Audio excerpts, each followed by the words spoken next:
لیکن یہاں جو ہے معاملہ صوم، اس سے پہلے مکی دور میں صوم کا کہیں کوئی تذکرہ ہی نہیں، نہ عربوں میں اس کا رواج تھا۔ یہ لفظ بھی عربی زبان میں تھا گھوڑوں کے لیے، گھوڑے روزہ رکھتے تھے۔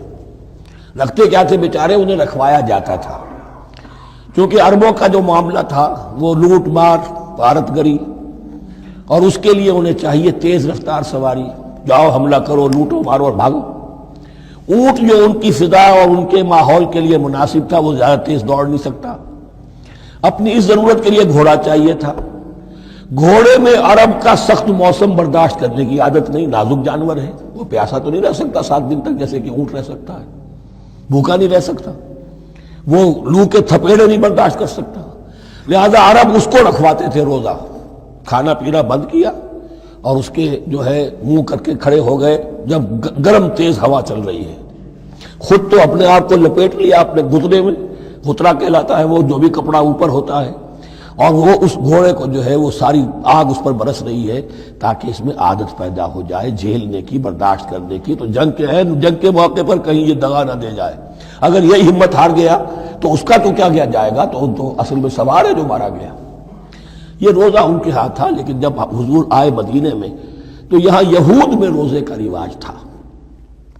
وہ ایک تو عاشورہ کا روزہ رکھتے تھے، اس لیے کہ وہ تاریخ تھی جس میں کہ نجات ملی تھی بنی اسرائیل کو فرعونیوں سے۔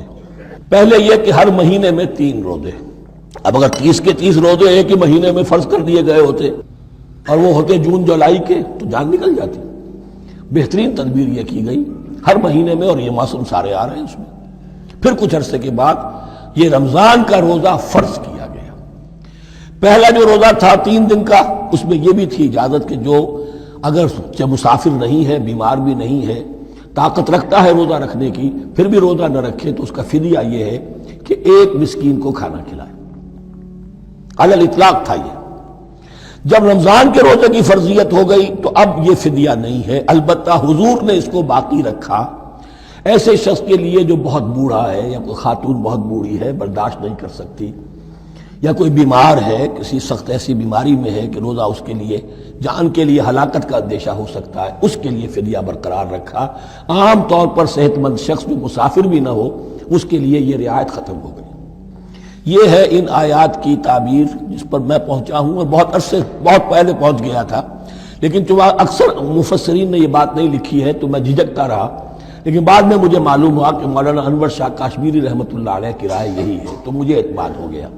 اور پھر مجھے اس کا ذکر جو ہے یہ تفسیر کبیر میں امام راضی کے ہاں بھی مل گیا کہ متقدمین کے ہاں یہ رائے موجود تھی کہ پہلی 2 آیتیں جو ہیں اس روزے سے متعلق، یہ رمضان کے روزے سے متعلق نہیں ہیں، بلکہ وہ 3 ہر مہینے کی 13، 14 اور 15 ایام 20 کے روزے حضور نے بعد بھی رکھے ہیں نفلاً، لیکن شروع میں یہ 3 روزے رکھنے کا حکم دیا گیا تھا۔ پہلی 2 آیتیں اس 6 آیتوں پر مشتمل رکوع، اور یہ ایک عجیب مقام ہے۔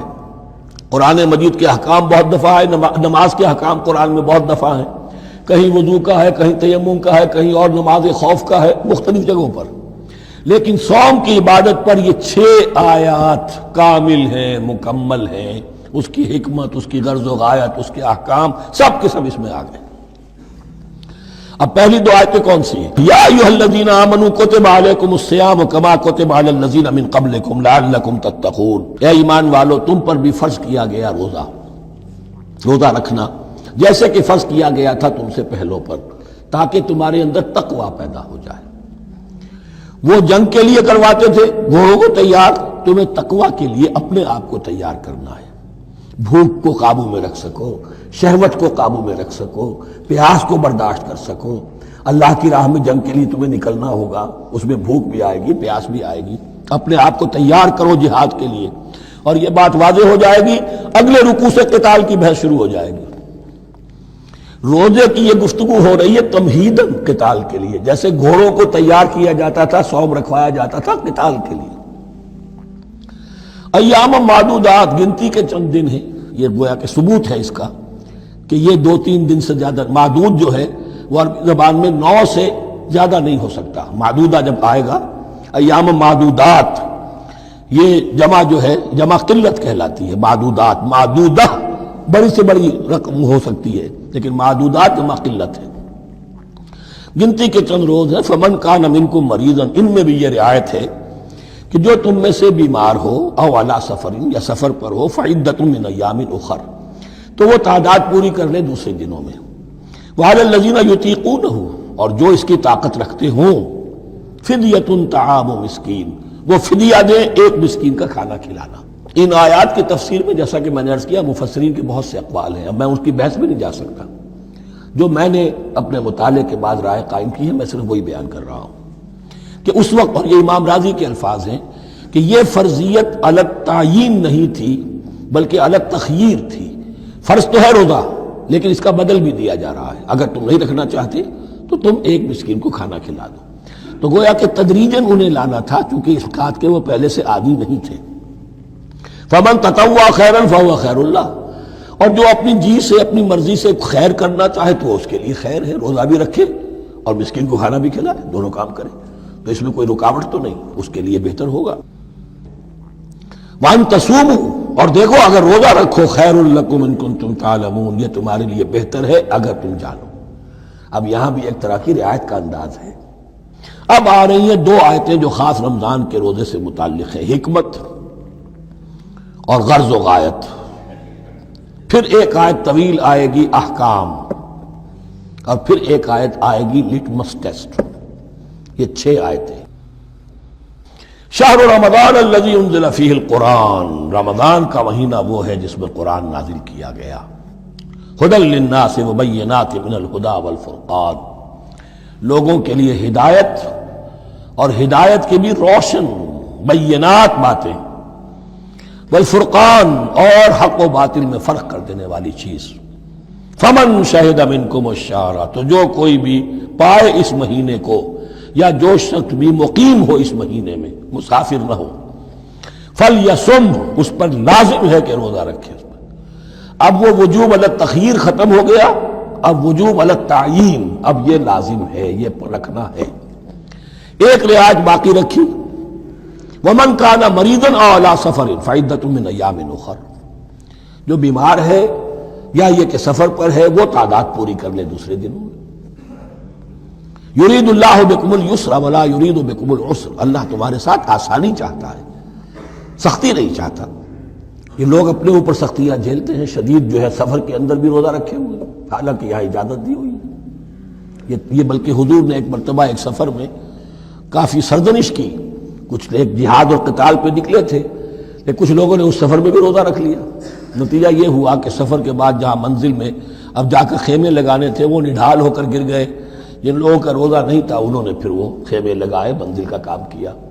تو حضور نے فرمایا کہ لیس من البر الصیام فی السفر، روزے رمضان اس میں سفر میں روزہ رکھنا کوئی نیکی کا کام نہیں ہے.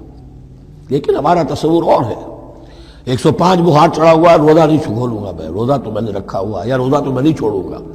حالانکہ جہاں رعایت اللہ کی ہے اس رعایت سے فائدہ نہ اٹھانا ایک طرح کا کفران نعمت ہے. وَلِتُكْمِلُوا الْعِدَّةَ، لیکن تمہیں عدت اور تعداد اب پوری کرنی ہوگی. وہ جو تھی ایک رعایت کہ فدیہ دے کر فارغ ہو جاؤ، وہ نہیں ہے. وَلِتُكَبِّرُوا اللَّهَ عَلَىٰ مَا هَدَاكُمْ، اور تاکہ تم تکبیر کرو اللہ کی اس پر کہ جو اس نے ہدایت تمہیں عطا فرمائی. وَلَعَلَّكُمْ تَشْكُرُونَ، اور تاکہ تم شکر کر سکو اس نعمت عظمیٰ کا جو قرآن حکیم کی شکل میں تمہیں دی گئی ہے. اس موضوع پر میرا کتابچہ عظمت صوم اور عظمت صیام و قیام قرآن، اس میں یہ سارے مضامین تفصیل سے آئے ہیں. کیا حکمت ہے، کیا غرض و غایت ہے، کیا مقصد ہے، اور آخری منزل کیا ہے. وَإِذَا سَأَلَكَ عِبَادِي عَنِّي فَإِنِّي قَرِيبٌ.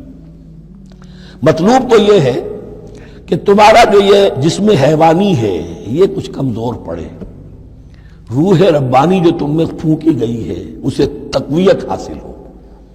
دن میں روزہ رکھو، اس حیوانی وجود کو ذرا کمزور کرو، دباؤ اس کے تقاضوں کو. رات کو کھڑے ہو جاؤ، اللہ کا کلام سنو اور پڑھو تاکہ تمہاری روح کی آبیاری ہو، اس پر آب حیات کا ترشح ہو. نتیجہ کیا نکلے گا؟ تمہارے اپنے اندر سے ایک پیاس ابھرے گی. وَإِذَا سَأَلَكَ عِبَادِي عَنِّي فَإِنِّي قَرِيبٌ، تقرب الی اللہ کا جذبہ پیدا ہوگا. تو اے نبی، جب میرے بندے، ایسے بندے آپ سے میرے بارے میں سوال کریں، ان کو بتا دیجئے میں قریب ہوں، دور نہیں ہوں. یہ حقوق انسانی کا میرے نزدیک دنیا میں سب سے بڑا میگنا کارٹا ہے۔ اللہ اور بندے کے درمیان کوئی فصل نہیں ہے، فصل اگر ہے تو تمہاری اپنی خباثت ہے، اگر تمہاری نیت میں فساد ہے، حرام خوری تو کرنی ہی کرنی ہے، تو اب کس منہ سے اللہ سے دعا کرو گے؟ پھر جاؤ گے کسی پیر کے پاس، آپ دعا کر دیجئے، یہ نذرانہ حاضر ہے؟